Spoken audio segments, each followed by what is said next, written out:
I've been involved with various forms of online learning for over a decade, both in the public sector and post-secondary, and also in private sector and things like corporate training.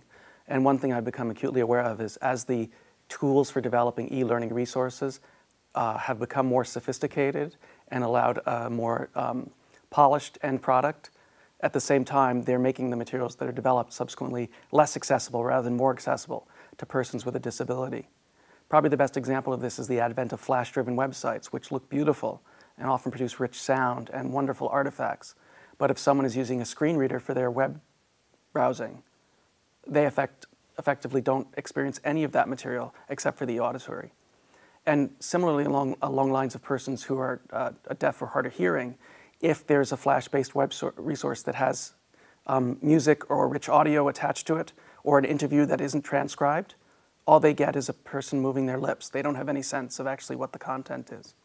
So before I actually got involved with the Masters of Educational Technology program, I was acutely aware of how important it is to bring accessibility to the forefront of the design of any web resource, but specifically ones that were designed to facilitate learning. UBC's Master of Educational Technology is a unique course in Canada in that it's the only wholly online delivered master's program in educational technology. As a result, we get students enrolled from across Canada and around the world.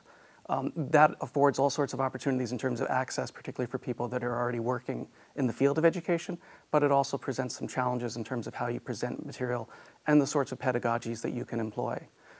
I wouldn't say that there's any limitation on the sorts of pedagogies you can use, but you have to be purposeful about how you're doing it, and you really have to be savvy in how you leverage different technologies to support learning.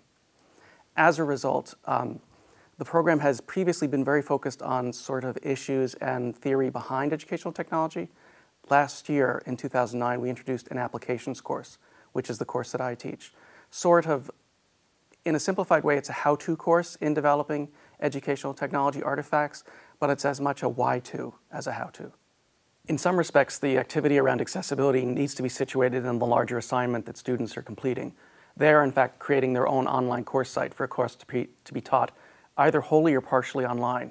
What that essentially means is that if a student has developed a website, or an instructor in this case, and they enroll certain students in it, to some extent they might know whether students have any sort of visual or auditory impairment and could adapt things up front accordingly.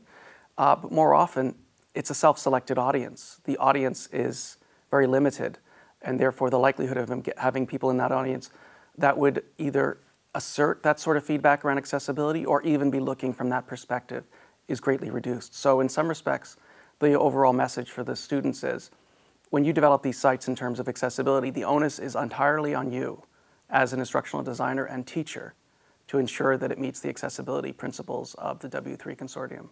There is no really second pair of eyes.